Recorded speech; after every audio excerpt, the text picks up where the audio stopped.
The name of our town is Grover's Corners, New Hampshire. It's just across the line from Massachusetts. Latitude is 42 degrees, 40 minutes. Longitude is 70 degrees, 37 minutes. Running right through the middle of the town is Main Street. Cutting across Main Street on the left is the railroad tracks. Beyond the railroad tracks is Polish Town. You know, foreign folks who come here to work in the mills, a couple of Canuck families, and the Catholic Church. You can see the steeple of the Congregational Church. The Presbyterian is just across the street. The Methodist and the Unitarian are up a block. The Baptist Church is down in the hollow by the river. Next to the post office is the town hall. Jail's in the basement. Brian once made a speech right from those very steps. It's a nice town, know what I mean? Nobody very wonderful ever come out of it, so far as we know. The earliest dates on the tombstones up there in the cemetery say 1670. They're Grovers and Cartwrights and Gibbses and Herseys. Same names as you find around here now. First, we'll show you a day in our town. Not as it is today in the year 1940, but as it used to be in the year 1901. All right, operator, let's start. Yes, sir, that's the way our town looked back in the year 1901. Along Main Street is a row of stores with hitching posts and horse blocks in front of them. The first automobile is going to come along in about 5 years. The date is June 7th, 1901. It's just before dawn. Yeah, just about. The sky is already beginning to show some streaks of light in it over there in the east, back of our mountain. The morning star gets wonderful bright the moment before it has to go. The only lights on in the town are in a cottage over in Polish Town where a mother's just giving birth to twins, and down in the depot where Shorty Hawkins is just getting ready to flag the 545 for Boston. There she is now. Of course, naturally, out in the country all around, there have been lights on for some time, what with Milton and so on, but town folks sleep late. Here comes Joe Crowell delivering the morning papers. So, another day has begun. Here comes Doc Gibbs from that baby case I was telling you about. And this is Doc Gibbs' house. His neighbor is Editor Webb. There's Mrs. Gibbs coming downstairs to get breakfast. Later on, about 1910, she's going out to visit her daughter Rebecca in Canton, Ohio. Mrs. Gibbs is going to die there. Pneumonia. But she's going to be brought back here, and she's going to be buried in the cemetery right here in our town with a whole mess of Gibbses and Percys. In our town, we like to know the facts about everybody. And there's Mrs. Webb coming downstairs to get her breakfast, too. Mrs. Webb was a Grover before she married Editor Webb. Yeah. Children, time to get up. George, Rebecca, Emily, time to get up. Wally, 7 o'clock. Hello, Missy.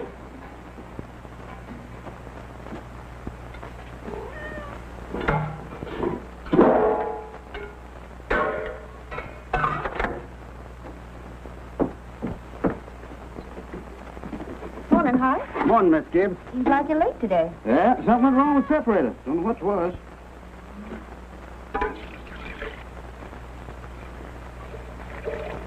Baby. Thanks, Hart.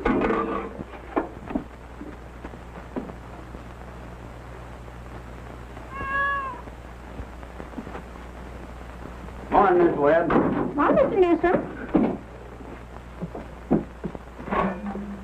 Mighty fine day. Yeah. How's Miss Newsom? Good. Emily, Wally, George, Rebecca.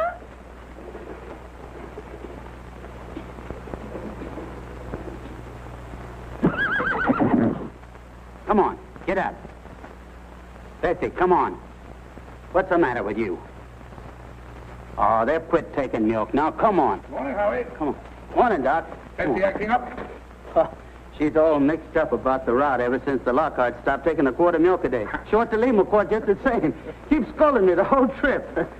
Somebody sick? Twins over at Mrs. Goloslavsky's. Oh, twins. This town keeps getting bigger every year. Come on. Now, come on, Bessie. Morning, Doc. Morning, Joe. Want your paper now? Yeah, I'll take it. Anybody been sick, Doc? No, twins over in Polish Town. Joe, I see your teacher, Miss Foster's going to get married. Yes, sir, to a fellow over in Concord. Where? How do you boys feel about that? Well, of course, it ain't none of my business, but I think if a person starts out to be a teacher, she ought to stay one. How's the need, Joe? Fine, Doc. Never think about it at all. Only like you said, it always tells me when it's going to rain. What's the telling him today? Gonna rain? No, sir. Sure? Yes, sir. He never makes a mistake? No, sir. Doc? Joe? I want to tell you something about that boy, Joe Crowell. Joe was awful smart, so he got a scholarship to Boston Tech. Yes, gonna be a great engineer, Joe was. But the war broke out, and he died in France. All that education for nothing. Everything all right, Frank? Yes. I declare he's his kittens. Children, hurry up. George, Rebecca. Satan will be ready in a moment. Sit down and drink your coffee. You can catch a couple hours sleep this morning, can't you? Miss Whitworth's coming at 11. Guess I know what's about too. Stomach ain't what it ought to be. All told, you won't get more than 3 hours sleep. Frank gives out, I don't know what's going to become of you. Still, we should go away someplace and take a rest. I think it'll do you good.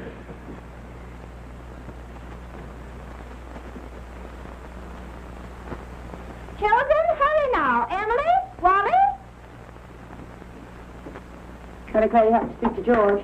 Seems like something's come over him lately. He's no help to me at all. Can't even get him to cut me some wood. Is he sassy to you? Just whines. All he thinks about is that old baseball. George, Rebecca, you'll be late for school. George! George, look sharp. Yes, Boss. Don't you hear your mother calling you? Guess I'll go upstairs and catch 40 winks. Ma, what dress shall I wear? I washed and ironed the blue gingham for you, special. Oh, Ma, I hate that dress. Oh, hush up. Every day I go to school dressed like a sick turkey. Why, Rebecca, you always look very nice. Ma, Georgie's throwing soap at me. I'll come up and slap the both of you. That's what I'll do. Hurry up, children. After 7 o'clock. Now, I don't want to call you again.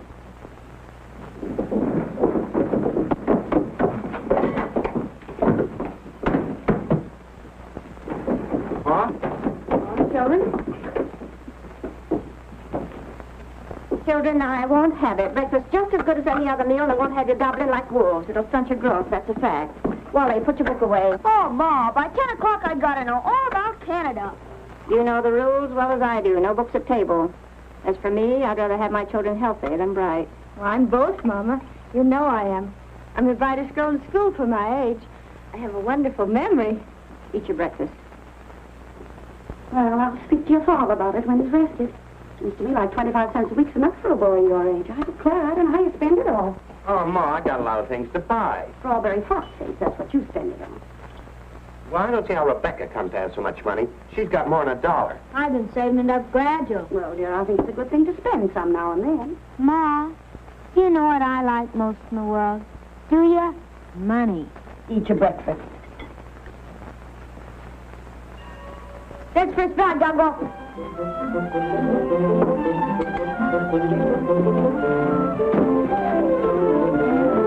That's Wally.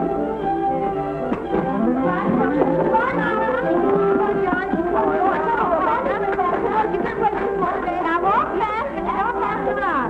Wally, pull up your pass for me.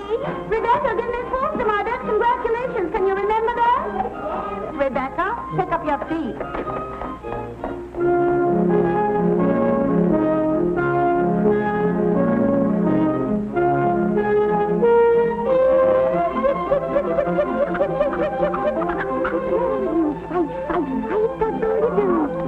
Oh, where did you come from? You don't belong to me. What you so scared of? Nobody's gonna hurt you.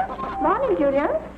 Morning, Myrtle. How's your cold? Oh, still got that tickling feeling in my throat. Told Charles I didn't know if I'd go to choir rehearsal tonight. Ever try singing over your voice? Yes, but somehow I can't do that and stay on key. Beans have been good this year. Let me help you.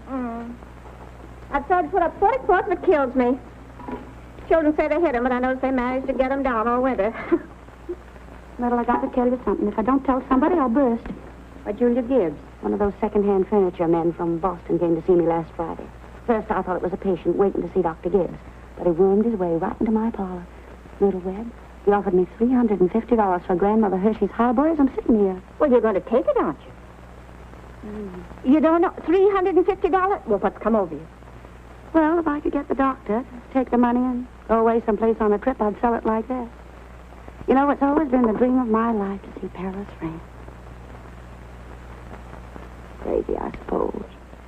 For years, I've been promising myself if we ever had the chance. How's Doctor feel about it? Well, I did beat about the bush. Well, said if I ever got a legacy, that's the way I put it, I'd make him take me. What'd he say? You know how he is. Haven't heard a serious word out of him since I've known him. No, he says, might make him discontented with Grover's Corners to go traipsing over Europe. No, let well enough alone, he says.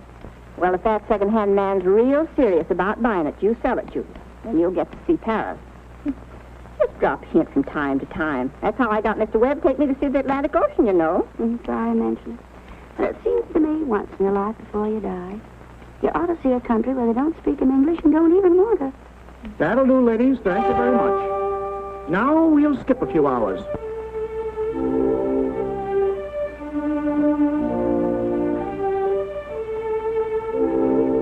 Now, before we get on, I think we ought to have a little more information about the town. A kind of a scientific account, you might say. So I've invited Professor Willard of our state university to come here and kind of sketch in a few details of our past history.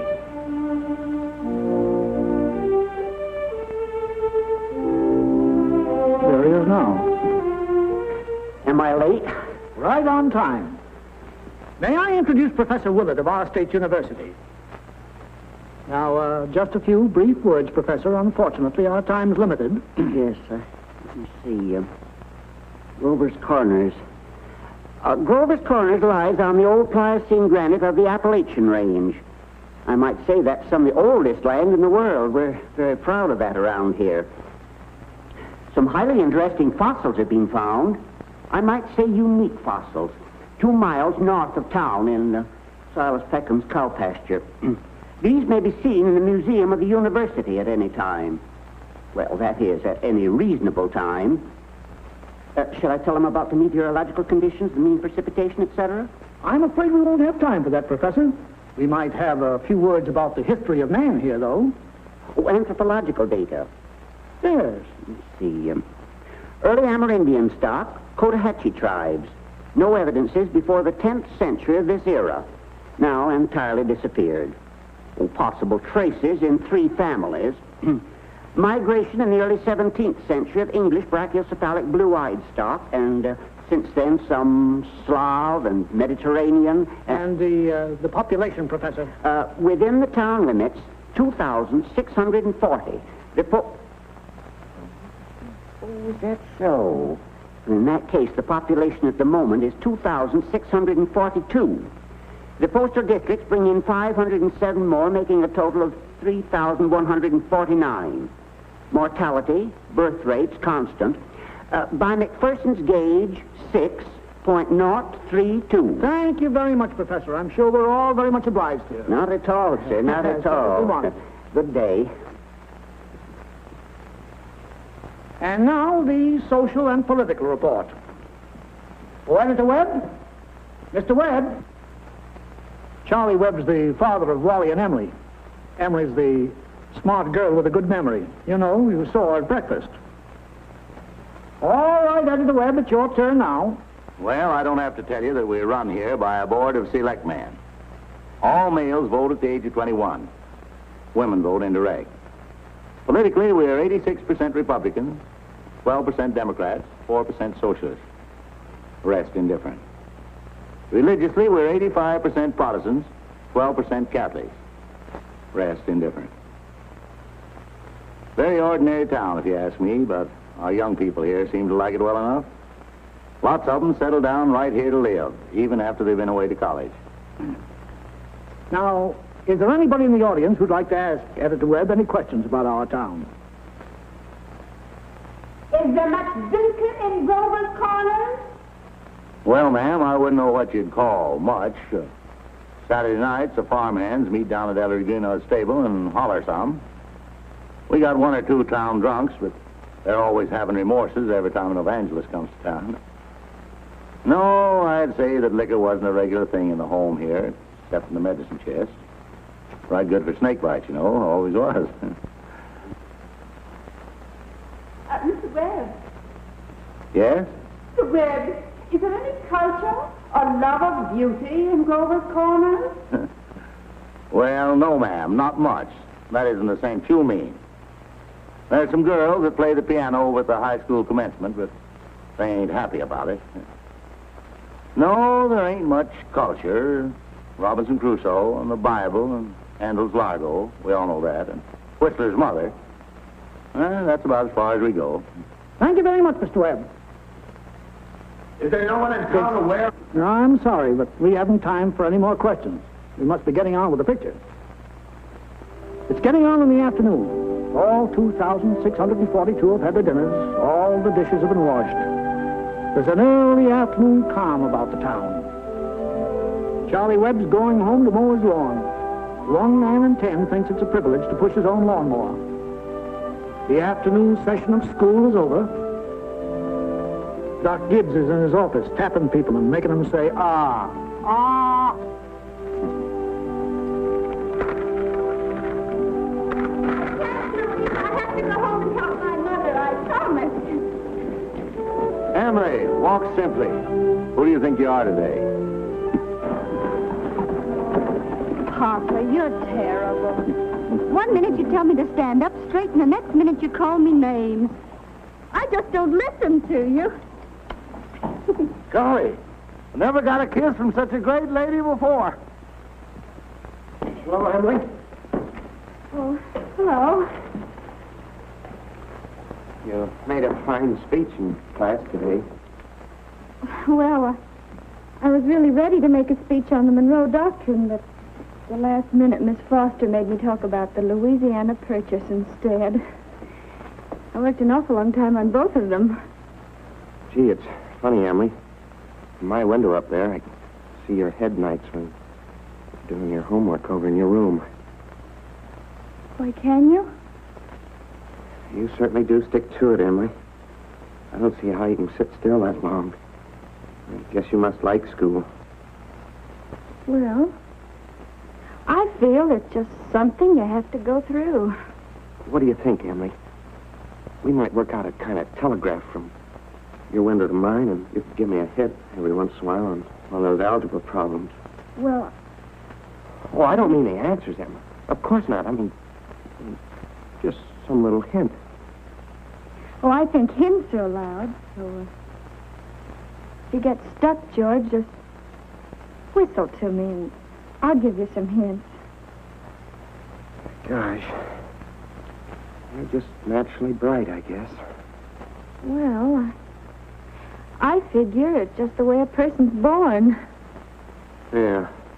But you see, well, I want to be a farmer, and my Uncle Luke says is whenever I'm ready, I can come over and work on his farm, and if I'm any good at all, I can just gradually have it.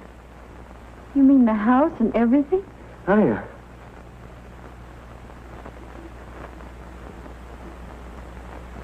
Well, I guess I better be getting off the baseball field.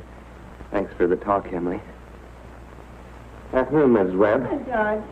So long, Emily. So long, George.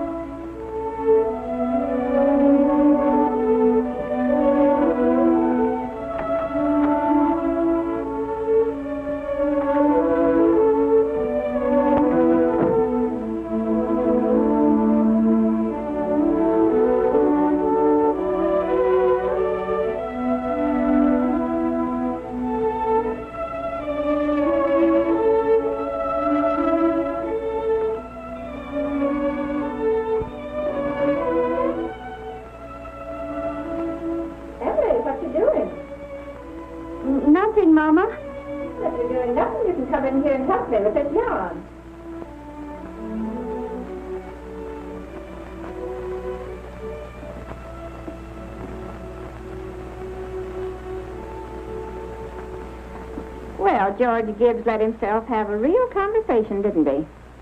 He's grown up. How old would George be? Oh, I don't know. Let's see, he must be around 17. Mama made a speech in class today. I was very good.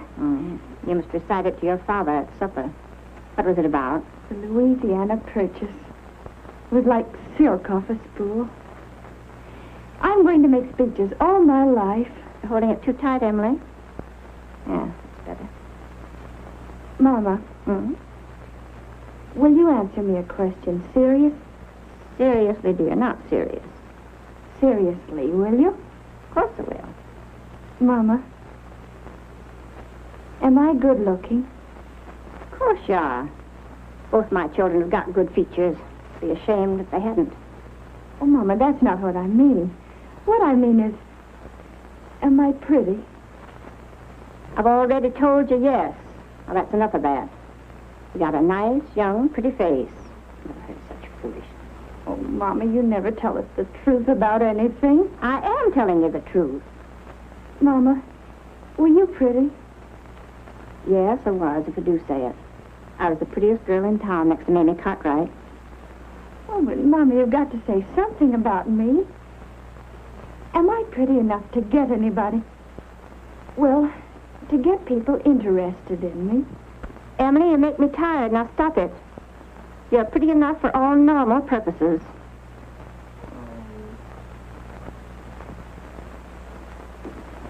It's evening. You can hear the choir practicing in the Congregational Church. The children are all home doing their schoolwork. The day is running down like a tired clock.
better. It ain't no miracle. And I'll do it again. And remember, ladies, music come into the world to give pleasure. I'll try it again.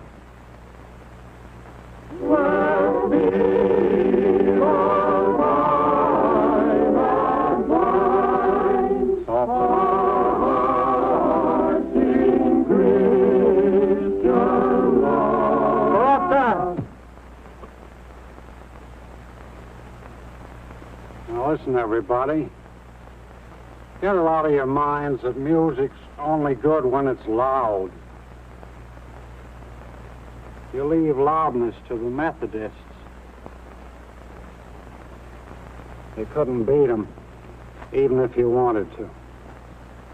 Once again now, art thou weary? Art thou languid? It's a question, ladies and gentlemen. Make it talk. Oh, and remember, on Sunday, take the second verse real soft. Sort of die out at the end. Ready?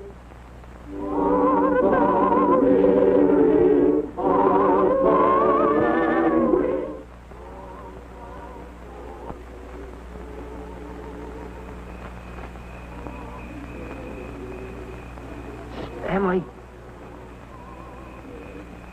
Oh, hello.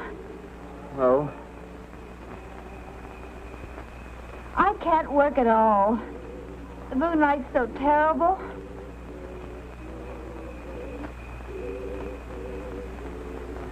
Emily, did you get the third problem? Which? The third. Oh, yes, George.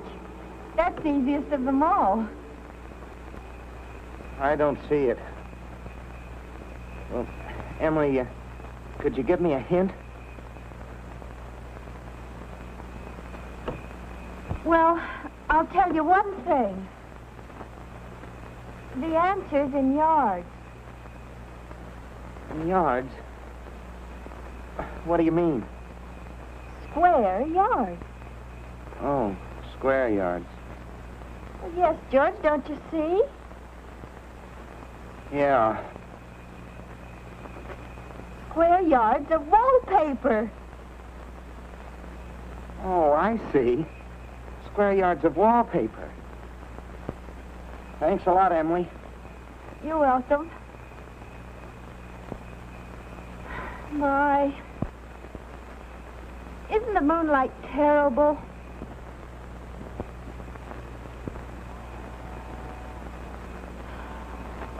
I think if you hold your breath, you can hear the train all the way to Kentucky.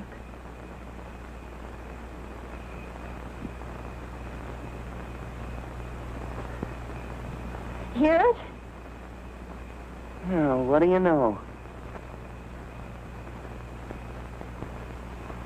Well, I guess I'd better get back now and try to work. Good night, Emily. Good night, George. Oh, George, can you come down a minute? Yes, Paul.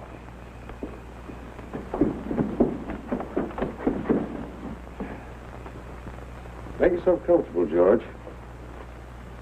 I'll only keep you a minute. George, how old are you? Me? Oh, I'm past 17. What do you want to do after school's over? You know, Paul, I want to be a farmer on Uncle Luke's farm. Mm-hmm. And you'll be willing, will you, to get up early and milk and feed the stock? And you'll be able to hoe and hay all day? Sure I will. What do you mean, Paul? Well, George, when I was here in the office today, I heard a funny sound. What do you think it was? It was your mother chopping wood. Now, there you see your mother, getting up early, cooking meals all day, washing and ironing, and yet she has to go out in the backyard and chop wood. I suppose she got tired asking you. I suppose she just gave up and decided it was easier to do it herself. Yet, you eat her meals. You put on the clothes she keeps nice for you. Then you run out and play baseball. Like she was a hired girl we kept around the house but didn't like very much. I knew all I had to do was call it to your attention. Here's a handkerchief, son.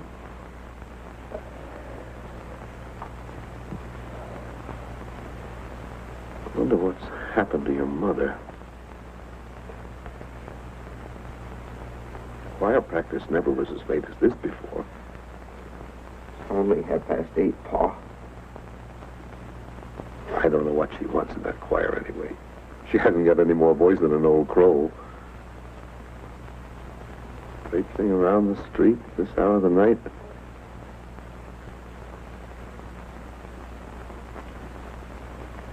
It's just about time you retired, don't you think, George? Yes, Pa.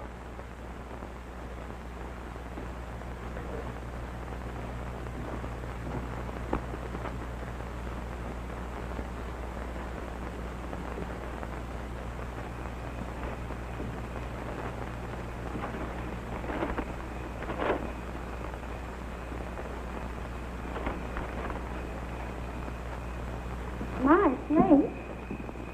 Real nice fire practice, weren't it? Myrtle Webb, look at that moon.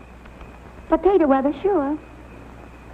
Well, naturally, I didn't want to say a word about it in front of those others. But now we're alone. Really, it's the worst scandal that ever was in this town. What? Why, Simon Simpson. No, Luella. But, Julia, they had the organist of a church drink and drunk year after year. Luella. Julia, you know he was drunk tonight. Now, Luella, we all know about Mr. Simpson, and we all know about the trouble he's been through. And Dr. Ferguson knows, too. And if Dr. Ferguson is willing to keep him on in his job there, the only thing the rest of us can do is just not to notice it. Not to notice it? But it's getting worse. No, it ain't, Luella. It's getting better. I've been in that choir twice as long as you have, and it doesn't happen anywhere near so often. Oh, my. I hate to go to bed on a night like this. Well, good night, Luella. Good night. Good night, Julia. Night, Myrtle. Did you get home all right, Luella? Oh, it's bright as day. I can see Mr. Soames scowling at the window now. You think we've been to a dance the way the men folk carry on. Good night, Julia. Good night, Luella. See you on Sunday. See you then.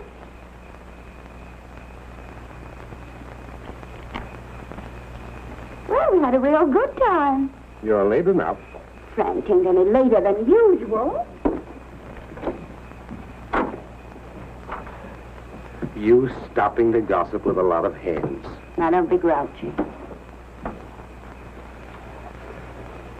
Smell my heliotrope. What'd you do all the time I was away? Oh, I read as usual. Well, what did the girls gossip about tonight? Believe me, Frank, there's something to gossip about. Simon Simpson? Far gone, was he? Oh, worst I've ever seen. Frank, how's all that going to end? Dr. Ferguson can't forgive him forever. I guess I know Simon as well as anybody in this town. Some people just ain't made for small-town life. I don't know how that'll end. But there's nothing we can do but leave it alone. Get in. Oh, no, not yet. Frank, I'm worried about you. What are you worried about?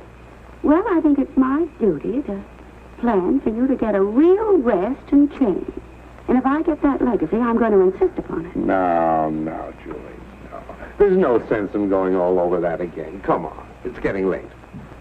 First thing you'll know, you'll catch a cold. I gave George a piece of my mind tonight.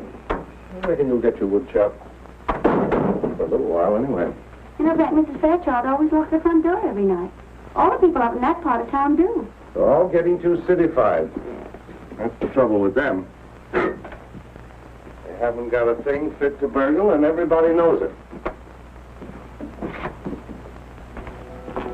Good evening, Constable. Good evening, Mr. Webb. Quite a mood. Yeah. All quiet tonight? Simon Stimson is rolling around a little. I just saw his wife moving out to hunt for him. So I looked the other way. There he is now.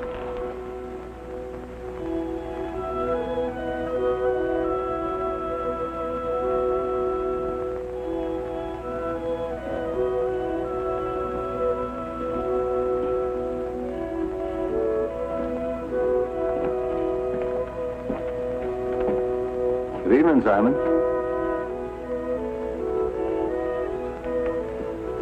Good evening. Most of the town settled down for the evening. Guess we'd better do the same. Can I walk along with you?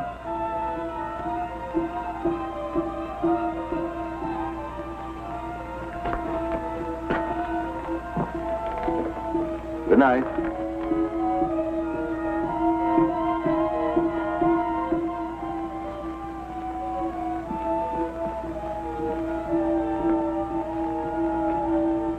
I don't know how that's going to end. Oh, Bill, if you see my boy smoking cigarettes, give a word to him, will you? He thinks a lot of you, Bill. I don't think he smokes those cigarettes, Mr. Webb. Leastways, not more than 2 or 3 a year. Well, I hope not. Good night, Bill. Good night, Mr. Webb.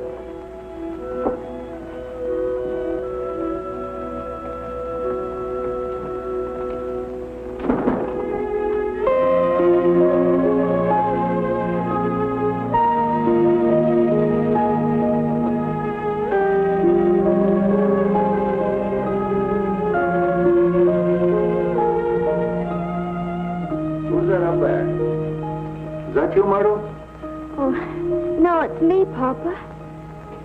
Why aren't you in bed? I don't know. I just can't sleep yet, Papa. The moonlight's so wonderful, and the smell of Mrs. Gibbs' heliotrope. Can you smell it? Yes. Having any troubles on your mind, have you, Emily? Trouble, Papa? No. Well, don't let your mother catch you. Good night, Emily. Good night, Papa.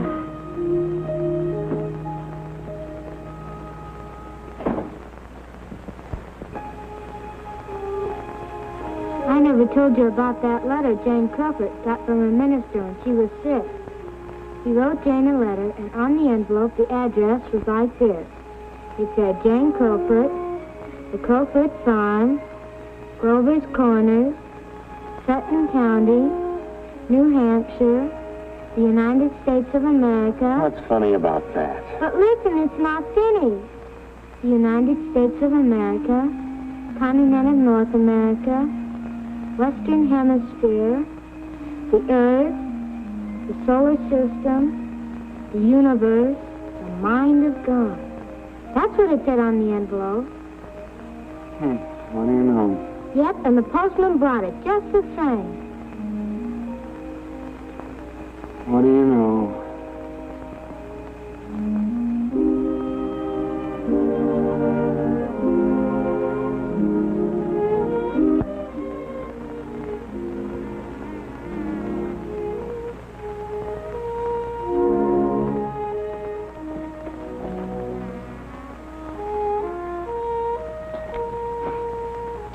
Well, 3 years have gone by.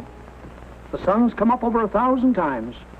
Summers and winters have cracked the mountains a little bit more, and the rain's brought down some of the dirt. Some babies who weren't even born before have begun talking regular sentences already. And some folks who thought they were right young and spry have discovered they can't bound up a flight of stairs the way they used to without their hearts fluttering a little.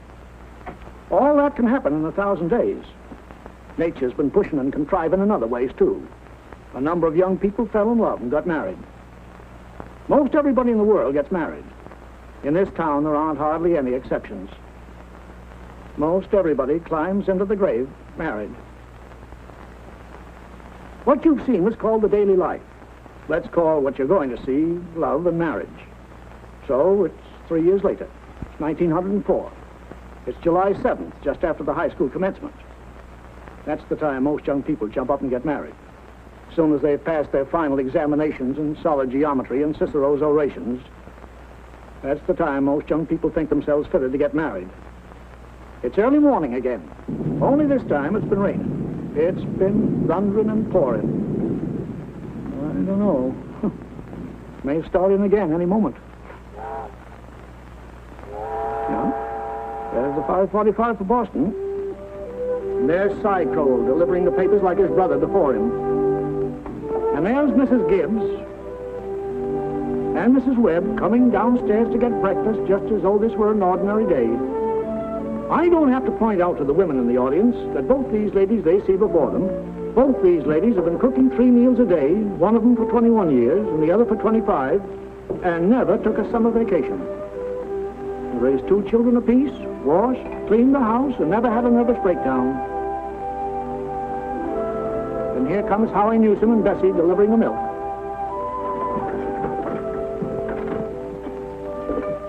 Morning, Howie. Morning, Si. Anything in the paper I ought to know? Nothing much. Except for reading about the best baseball pitcher Grover's Corners ever had. George Gibbs, huh? I don't see I'd give up a thing like that just to get married. Would you have, Howie? Can't say. Never had no talent that way. But in '95, we had a player, Si, that even George Gibbs couldn't have touched. Named Hank Todd. But he went down to Maine to become a parson. Wonderful ball player. Fine. Howie?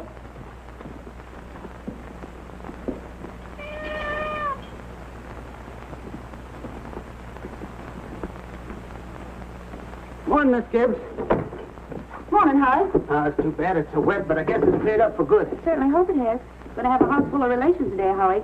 Looks like I'll need 3 of milk and 2 of cream. 3 of milk and 2 of cream. My wife said to tell you we hope they'll be happy. No, they will. Thanks a lot, Howard. Tell your wife I hope she gets the wedding. Maybe she can. She'll get there if she can. Morning, Miss Webb. Why, Mr. Newsom, told you 4 quarts, but I hope you can spare me another. Yes, ma'am. I brought you a pint of cream, too. Miss Newsom told me special to tell you how we hope to be very happy. No, they will. Thank you, Mr. Newsom, and thank Mrs. Newsom. They're counting on seeing you at the church. Yes, sir. We hope you get there all right. Wouldn't miss that.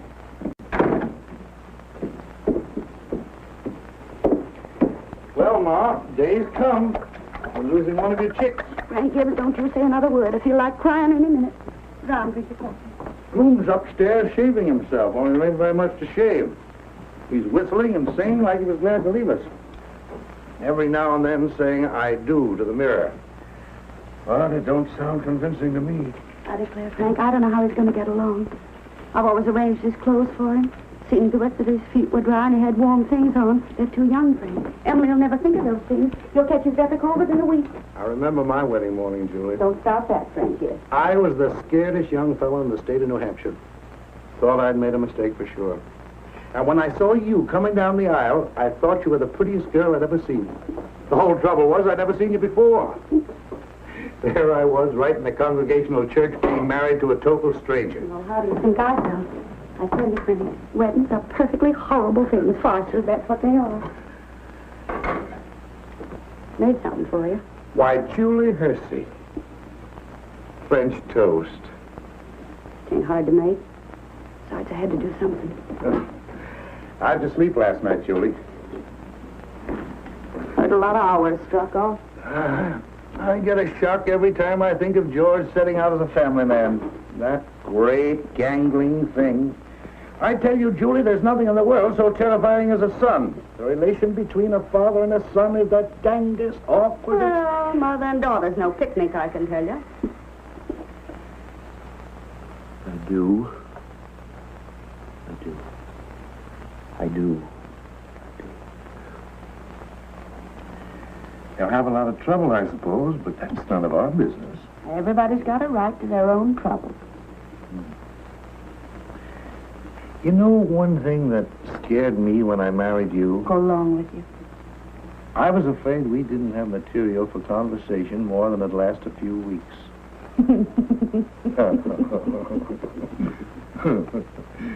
I was afraid we'd run out and have to eat our meals in silence.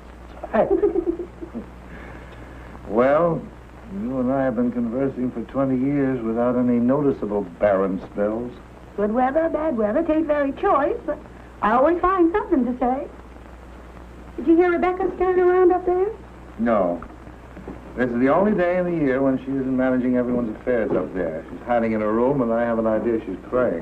Land. Grace, this has got to stop. Rebecca? Rebecca, come and eat your breakfast.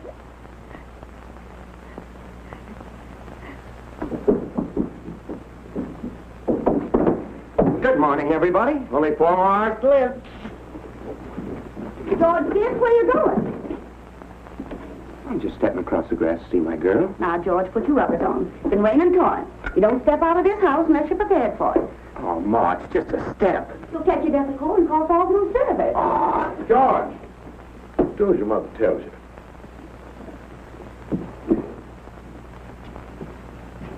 From tomorrow on, you can kill yourself in all weathers. But when you're in my house, you'll live wisely, thank you. Maybe Mrs. Webb ain't used to call us at 7 o'clock in the morning. Here, have a cup of coffee first. Be back in a minute. Good morning, Mother George. Webb. Goodness, you frightened me. George, I hate to say it, but you understand I can't ask you in. Why not? You know as well as I do a groom can't see his bride on his wedding day. Not till he sees her in church first. Oh, that's just a superstition. Good morning, Mr. Webb. Morning, George. You don't believe in that superstition, do you? There's a lot of common sense in superstitions, George. Millions have followed it, and don't you be the first to fly in the face of custom. How's Emily? She hasn't waked up yet. Haven't heard a sound out of her. Emily's asleep. Well, no wonder we were up till all hours, sewing and packing. Tell you what I'll do, George. You sit down here with Mr. Webb for a minute, drink that cup of coffee. And I'll run up and see that she doesn't come down and surprise you. There's some bacon there. I don't be too long about it.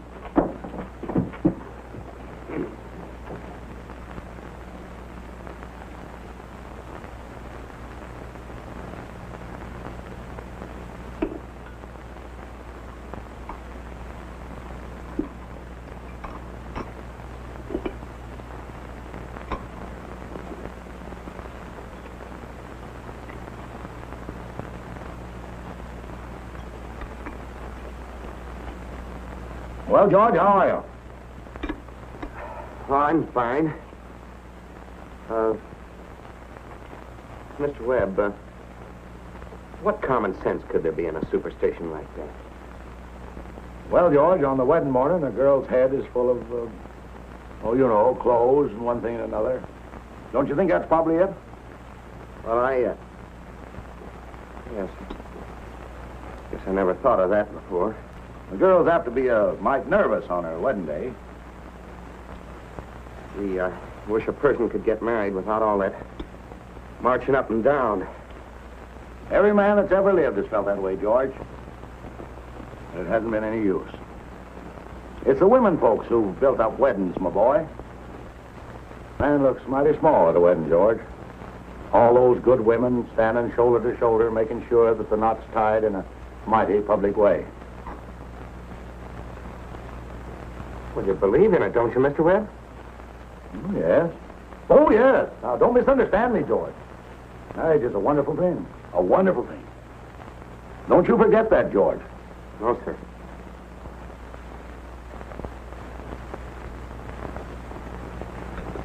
Mr. Webb, how old were you when you got married? Well, you see, I had been to college, and I'd taken a little time to get settled. But Mrs. Webb wasn't much older than what Emily is. Oh, age hasn't much to do with it, my boy. That is, compared with other things. What were you going to say, Mr. Webb? Well, I don't know. Was I going to say something? George? I was remembering the other night the advice my father gave to me when I got married. Yes, he said, Charles, he said, start right off by showing her who's boss. Best thing to do is to give an order about something, even if it don't make sense. Just so she'll learn to obey, he said. Then he said, if anything about her irritates you, conversation or anything, get right up and leave the house. That'll make it clear to her. And oh, yes, he said, never tell your wife how much money you have. Never. Well, I couldn't exactly do that. So I took the opposite of his advice, and I've been happy ever since. Let that be a lesson to you, my boy. Never ask advice of anybody on personal matters. George, Emily's got to come down and eat her breakfast. She sends you love, but she don't want to lay eyes on you. Goodbye. Goodbye. Myrtle, I guess you didn't know about that older superstition. What do you mean, Charles? Since the caveman, no bridegroom should see his father-in-law on the day of the wedding or near it. Remember that.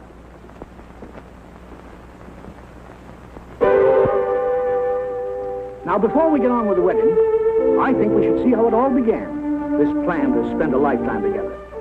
I'm awfully interested in how such big things begin. You know, you're 21 or 22, and then you're 70. You've been a lawyer for 50 years, and the white-haired lady beside you has eaten 50,000 meals with you. How do such things begin? Now, George and Emily are going to show you the conversation they had when they first knew, as the saying goes, they were meant for one another. Now, it all happened last year on the way home from school. George had just been elected president of the senior class, and Emily had just been elected secretary and treasurer. Now, you all know how important that is. Emily, can I carry your books home for you? Well, thank you. It isn't far. Bob, if I'm late to start practicing, give Herb some long high ones. All right. Awfully glad you were elected, too, Emily. Thank you. Emily, why are you mad at me? Well, I'm not mad at you. You've been treating me so funny lately. Well, since you asked me, I might as well say it right out, George. Goodbye, Miss Corcoran. Emily? Hi, Miss Cochran. George? What is it?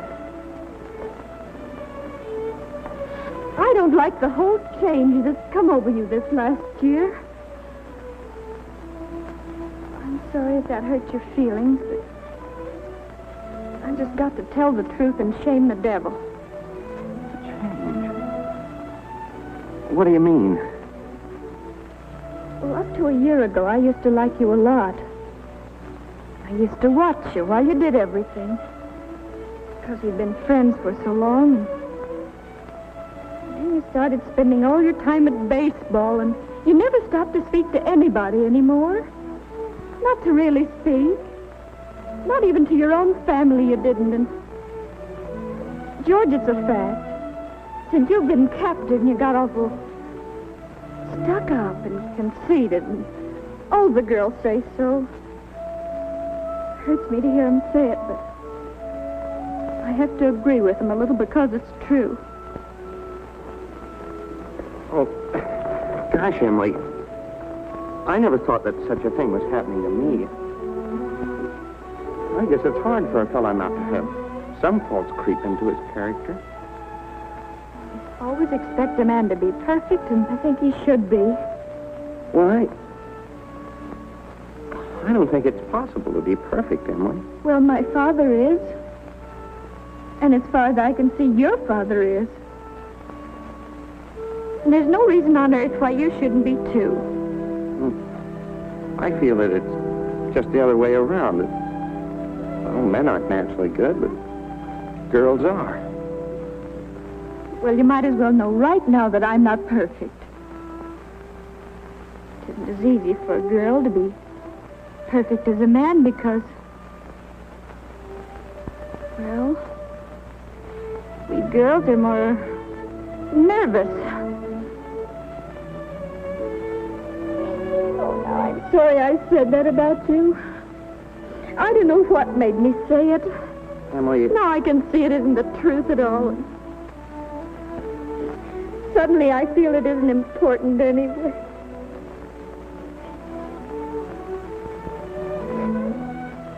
Emily, would you like a ice cream soda or something before you go home?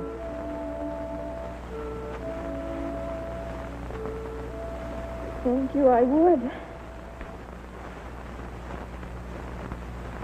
Hello, George. Hello, Emily. Oh, Miss Morgan. Well, what can I do for you? Why, Emily, what you been crying about? Well, she got an awful scare, Mr. Morgan. That hardware store wagon almost ran over her. Everybody says that Tom Huckins drives like a crazy man. Well, here, let me give you a glass of water. Gracious, you look all shook up. Well, I tell you, you gotta look both ways before you cross Main Street these days. It's getting worse every year. What do you have? I'll have a strawberry phosphate, Mr. Morgan. Oh, no, Emily. Have a soda with me. Well, 2 strawberry ice cream sodas, Mr. Morgan. 2 strawberry ice cream sodas, yes, sir. Yes, sir, I want to tell you something. There are 275 horses in Grover's Corners this very moment I'm talking to you. State inspector was in here yesterday. Now with all these automobiles coming along, looks to me like the only safe place to stay was the home. Gracious, I can remember the time when a dog had run out into the main street all day long without anything coming along to disturb him. There you are. Howdy, Mrs. Ellis. What can I do for you? Got a prescription. Yes? Well, let's see. Shouldn't take long to fill that. You just sit down here. I'll be with you in just a minute. expensive. No, Emily, don't you think about that. We're celebrating our election. Emily, I want to ask you a favor. What? If I go away to State Agricultural College next year, will you write me a letter once in a while? I certainly will. I certainly will, George. It certainly seems like being away 3 years, you'd get out of touch with things. Maybe letters from Grover's Corners won't seem so interesting after a while. Grover's Corners isn't a very important place when you think of all New Hampshire, but I think it's a very nice town. Oh, well, the day wouldn't come when I wouldn't want to know everything about our town. Well, I know that's true, Emily. Well, try to make my letters interesting.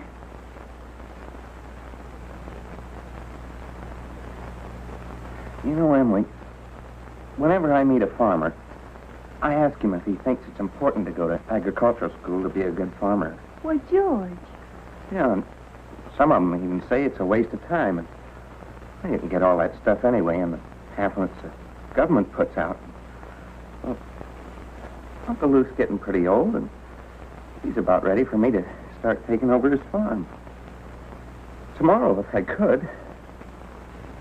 Oh, but George, maybe it's important for you to go and learn all that about cattle judging and soils and those things. Of course, I don't know. Emily, I'm going to make up my mind right now. I won't go.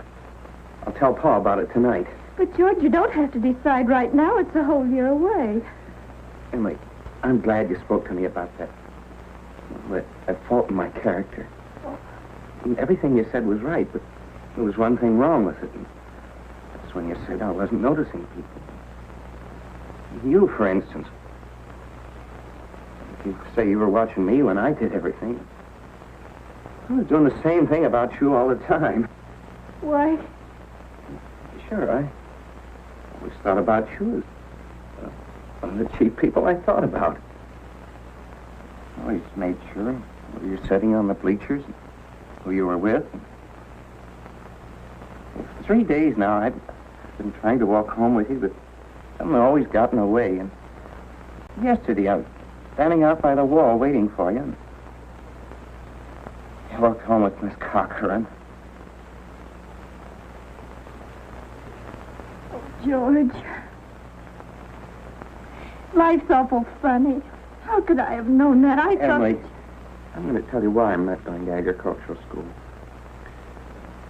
I think that once you've found a person that you're very fond of, a person who's fond of you, too, likes you well enough to be interested in your character, I think that's just as important as college is, and even more so. That's what I think. I think it's awfully important, too. Emily? Yes, George? Emily, if I do improve and make a big change, would you be... I mean... Could you be... I am now. I always have been.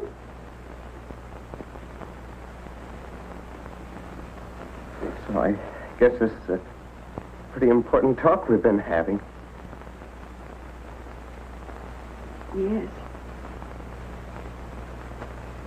Yes.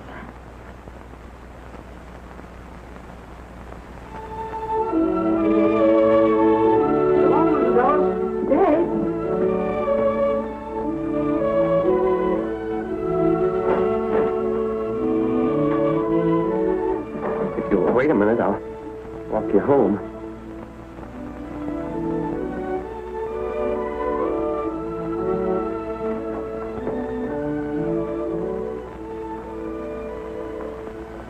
Mr. Morgan. Yes? I'll have to go home and get the money to pay you for this. Why, George Gibbs, do you mean to tell me that But, you... Mr. Morgan, I had a reason. Look, I'll leave my gold watch with you until I get back. No, you keep your watch, George. I'll trust you. But I'll be back in 5 minutes. I'll trust you for 10 years, George. Not a day more, though.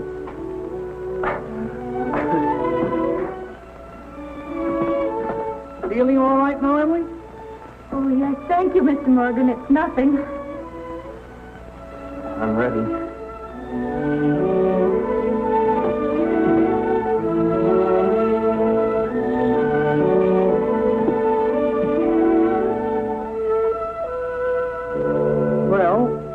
Now to get on with the wedding.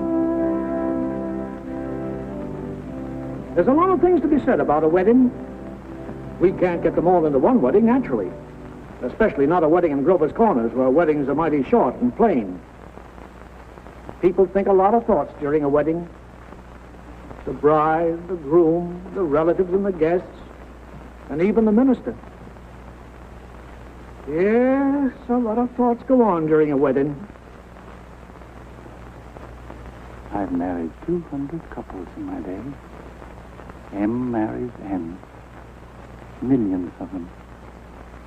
The cottage, the go-kart, the Sunday afternoon drives in the country, the first rheumatism, the grandchildren, the second rheumatism, the deathbed, the reading of the will.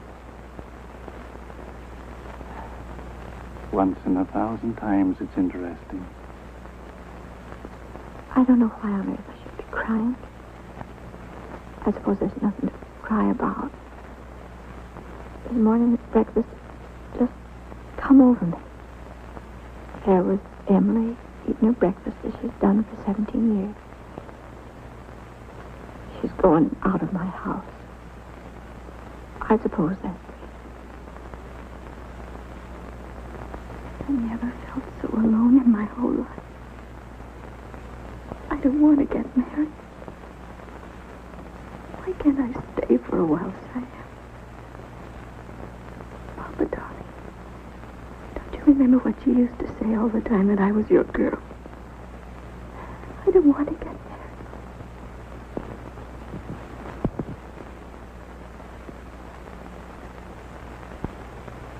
I'm gonna get married. I'm grown up. I'm getting old. I don't want to get old. Taking on all these responsibilities. Why is everybody pushing me so? All I want to do is be a fella. And I'm going to get married.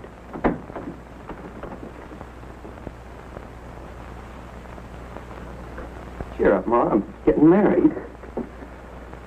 Come on, Ma. Now, Ma, you see Thursday nights. Emily and I'll be over for supper every Thursday night. You'll see. Come on, Ma. We've got to get ready for this. Got the ring? Oh, yes, sir. Come on.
Dearly beloved, we are gathered together here in the sight of God and in the face of this company to join together this man and this woman in holy matrimony. Don't know when I've seen such a lovely wedding. She entered into an advice I always to your cry. life. Reverently, I don't know how it is, but I advisedly, always soberly, cry. and in the fear of God. I just like to see young people Into happy. this holy estate, these two persons such a present lovely come now couple. to join. I've never been to such a Require in nice charge you wedding. both, sickness I'm and in sure. health, to love and to cherish till death you do part, according to God's holy ordinance, and thereto plight her your troth. I do. Do you, Emily, take George to your wedded husband, to have and to hold from this day forward, for better, for worse, for richer, for poorer, in sickness and in health, to love and to cherish till death you do part, according to God's holy ordinance, and thereto plight him your troth? I do. What token dost thou give of thy sincerity? With this ring, With this ring, I thee wed. I thee wed. For as much as George and Emily have consented together in holy wedlock, and have witnessed the same before God and this company, and have declared the same by giving and receiving a ring, I pronounce that they are husband and wife. Amen.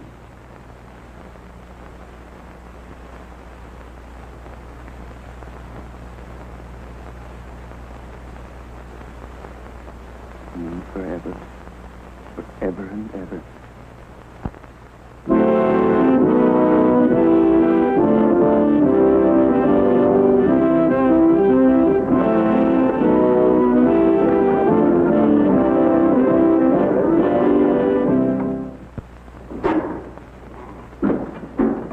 Hey, your first of the month, like usual. There you are, Holly.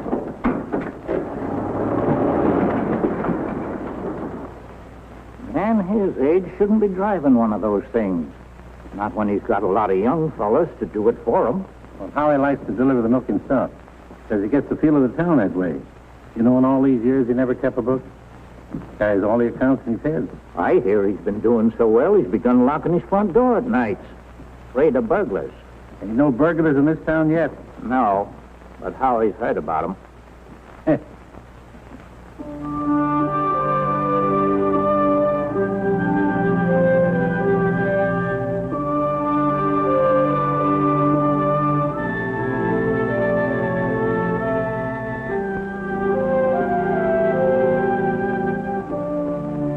This time, 9 years have gone by, friends. It's the summer of 1913. Gradual changes in Grover's Corners. Horses are getting rarer. Farmers are coming into town now in Fords. Still, you'd be surprised, though, on the whole. Things don't change much around here. This is an important part of Grover's Corners up here in this hilltop. Lots of sky, lots of clouds, often lots of sun and moon and stars. Certainly a beautiful spot up here. I often wonder why people want to be buried in Woodlawn or Brooklyn when they might pass the same time up here in New Hampshire. Over here are the old stones. 1660, 1670. Strong-minded people who come a long ways to be independent. Over here are some Civil War veterans. Iron flags on their graves. New Hampshire boys. They had a notion that the Union ought to be kept together, although they'd never seen more than 50 miles of it themselves. All they knew was a name, friends. The United States of America. The United States of America. And they went and died about it.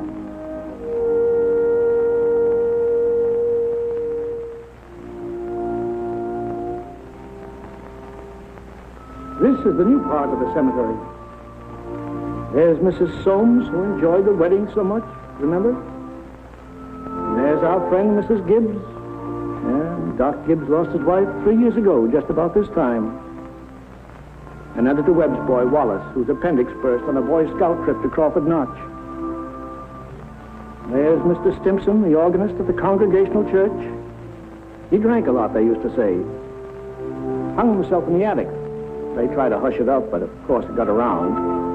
He wrote his own epitaph. Ain't a verse exactly, it's just a lot of notes. I wouldn't know what it was.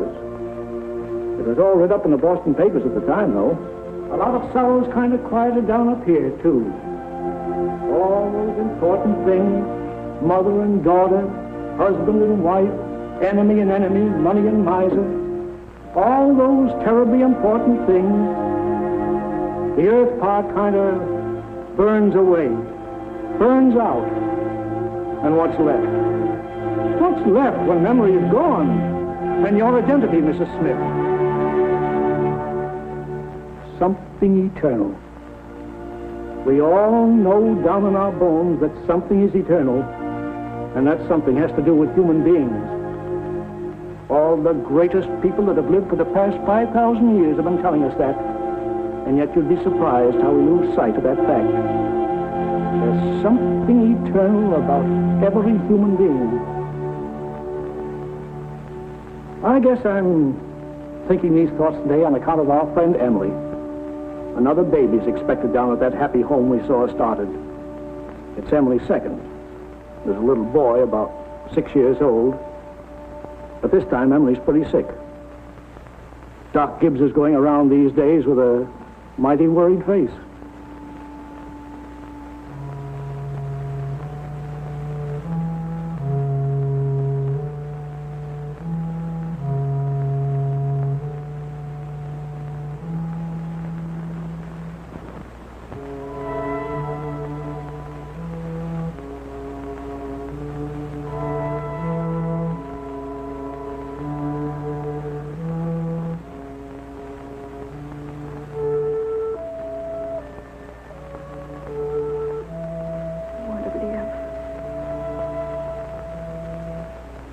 want to live.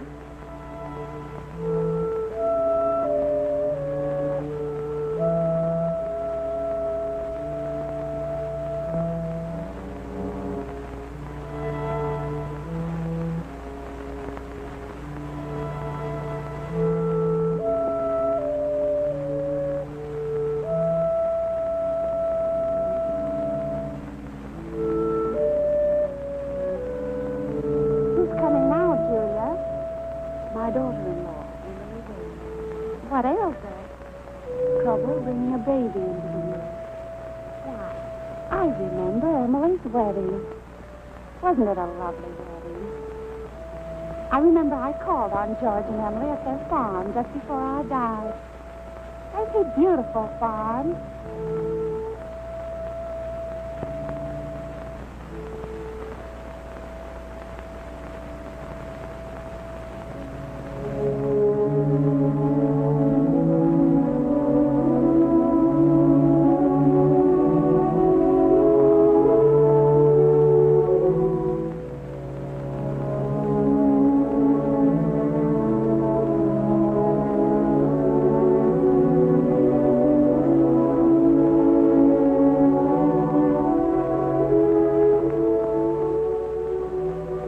Dear friends, as we gather here in the last tribute of memory to our loved one, Hello, Mother Gibbs. let us remember the words of Hello, the Master. Emily. Hello, I Emily. am the resurrection and the Hello, life. Mrs. Soames. He that believes Hello, sis. Hello, Wally. eternal in the heavens.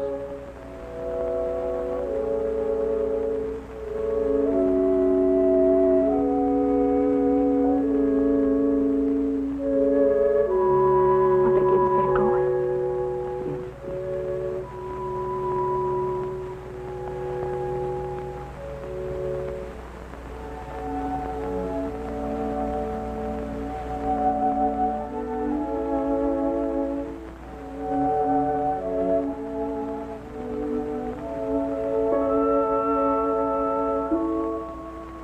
Father Gibbs is bringing some of my flowers to you, Mother Gibbs.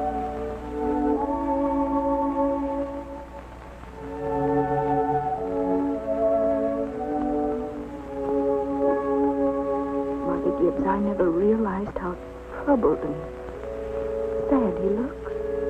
I loved him so. Father Gibbs? Father Gibbs?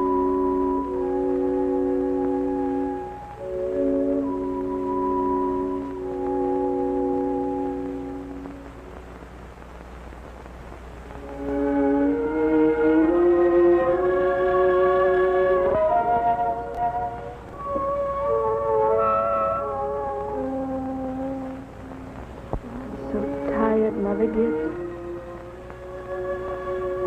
Mother Gibbs, when does this feeling go away? Feeling strange here. How long does it... Just wait. Be patient. How do you do, Mr. Stimson? How do you do, Emily? Mother Gibbs, George and I have made that farm into just the best place you ever saw. We thought of you all the time. We wanted to show you the new barn and a great long cement drinking fountain for the stock. We bought that out of the money you left us. I do. Mother Gibbs, don't you remember? The legacy you left us. Why, it was more than $350. Yes. It won't be the same to George without you. But it's a lovely farm. My boy's spending the day at Mrs. Carter's. Oh, Mr. Carter, my little boy is spending the day at your house. Yes? Yes, he loves it there. Mother Gibbs, one can go back in memory and live each of those days over again. Boy, just then for a moment I was thinking about the farm. For a moment I was there. And my baby was in my arms as plain as day. Yes, but when you've been here longer, you'll realize that our life here is to forget all that. To think of what is ahead and be ready for what is ahead. But Mother Gibbs, how can I ever forget that life? It's all I know. It's all I have. One can go back and live all those days over again. I feel it. I know it. You not only live it, you watch yourself living it. I'll choose a happy day. Oh, Emily, it isn't wise. Really, it isn't. I'll choose the day I first knew I loved George.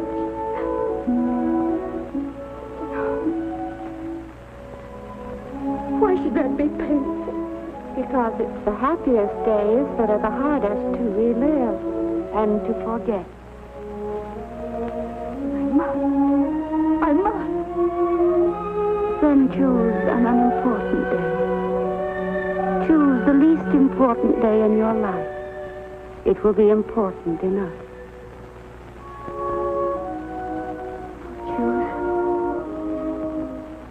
I'll choose. Yes, Emily. Think hard. Remember.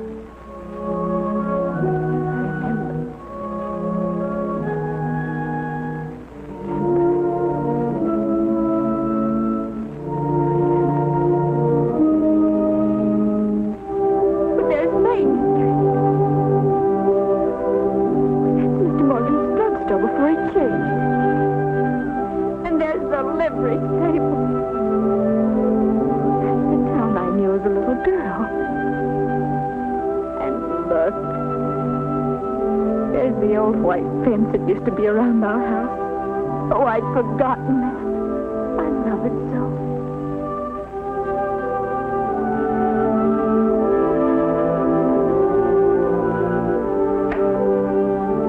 There's Mama coming downstairs to make breakfast.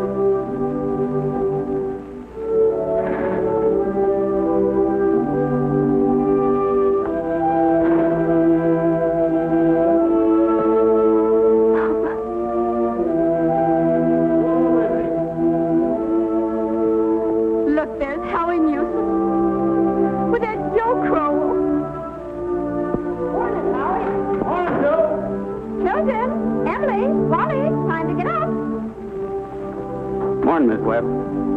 Honest, Nixon. Here it's cold. Yes, 10 below by my barn, Miss Webb. Keep yourself wrapped up, Mr. Newsom. Yes, sir. Oh, tell Emily many happy returns of the day. Now I know. It's my 16th birthday. Mama, I can't find my blue hair ribbon anywhere. Just open your eyes, dear, that's all. I laid it out special for you on the dresser there. If it were a snake, it'd bite you. How young Mama looks. I didn't know Mama was ever that young. Morning, Howie. Morning, Mr. Webb. There's Pop. You're up early. Yeah, I've been back from old college, New York State, to make a speech. Any news here? Constable was called up this morning to rescue a police fellow. Darn near full death he was. We'll put that in the paper. Morning, Mother. Well, there you are, back at last. How'd it go, Charles? Oh, fine, I guess. I told him a few things. Everything all right here? Yes, can't think of anything happened special. Been mighty cold. Harry Newsom says 10 below down to his barn. Yes, well, it's colder than that at Hamilton College. Students' ears are falling off. They ain't Christian. Paper have any mistakes in it? Not that I noticed. Well, you can have your coffee when you want it, Charles. Don't forget it's Emily's birthday. Did you remember to get her anything? Got it right here. Where's my girl? Where's my birthday girl? Don't interrupt her now, Charles. You can see her breakfast. She's slow enough as it is. I can't bear it. Why did they ever have to get old? Mama, I'm here. I'm grown up. Oh, I love you all. Everything. I can't look at everything hard enough. Hurry up, children. 7 o'clock. I don't want to call you again.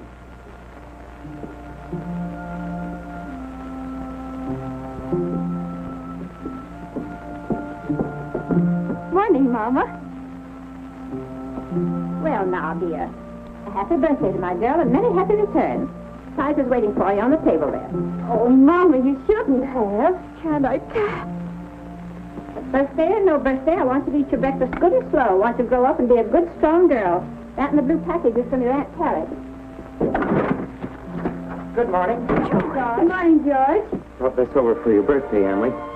Many happy returns of the day. Thank you. It's only a photograph album. George, I'd forgotten. Oh, it's beautiful. Oh, just an album. I'm going out to my Uncle Luke's farm today. Like it out there. George, we grew up and were married, don't you remember? Uncle Luke gave you the farm. Well, goodbye. Goodbye, and thanks. Chew this bacon good and slow. It'll help keep you warm on a cold day. Mama, just look at me for 1 minute as though you really saw me. Mama, 12 years have gone by. I'm dead. I married George Gibbs, Mama. Wally's dead, too. Mama, his appendix burst on a cabin to the Crawford Notch. We felt just terrible about it, don't you remember? Just for a moment now, we're all together. Mama, let's be happy just for a moment. Let's look at one another. That and the yellow package is something I found in the attic among your grandmother's things. You're old enough to wear it now, and I thought maybe you'd like it. Oh, and this is from you. It's lovely. It's just what I wanted. It's beautiful. I hoped you'd like it. Wally has a present for you, too. He made his annual training class. Be sure and make a fuss over it. Your father's got a surprise for you, too. Don't know what it is myself. There he comes. Where's my girl? Where's my birthday girl? I can't, George.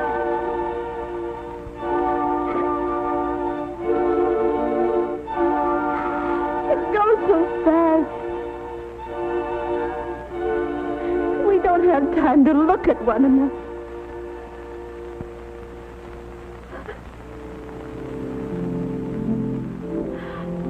I didn't realize. So all that was going on. And we never noticed. First I go back to my grave. Wait. One more look.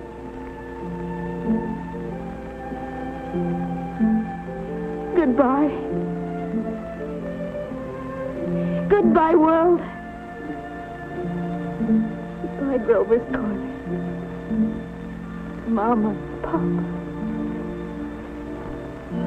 Goodbye to clocks ticking. My butternut tree and Mama's sunflowers. Food and coffee. New iron dresses and hot baths.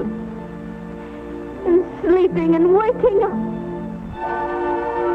Oh, Earth, you're too wonderful for anybody to realize. Do any human beings ever realize life while they live it? Every minute.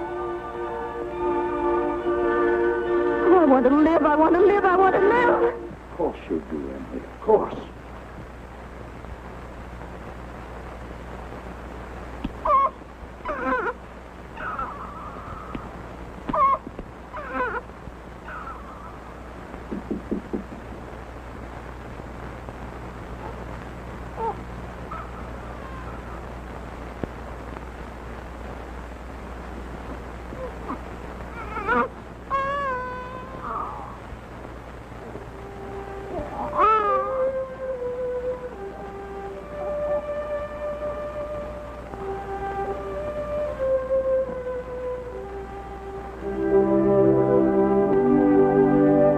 everybody's asleep in Grover's Corners. Oh, there are a few lights on. Down at the depot, Shorty Hawkins has just watched the Albany train go by, and of course out in George and Emily's farm. They're still up.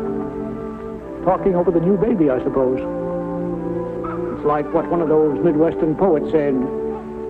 You gotta love life to have life, and you gotta have life to love life.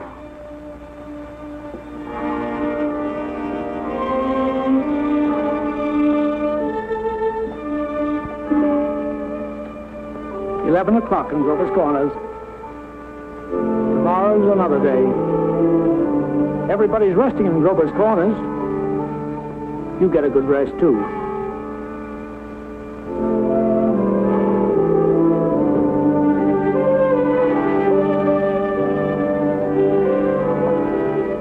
Good night.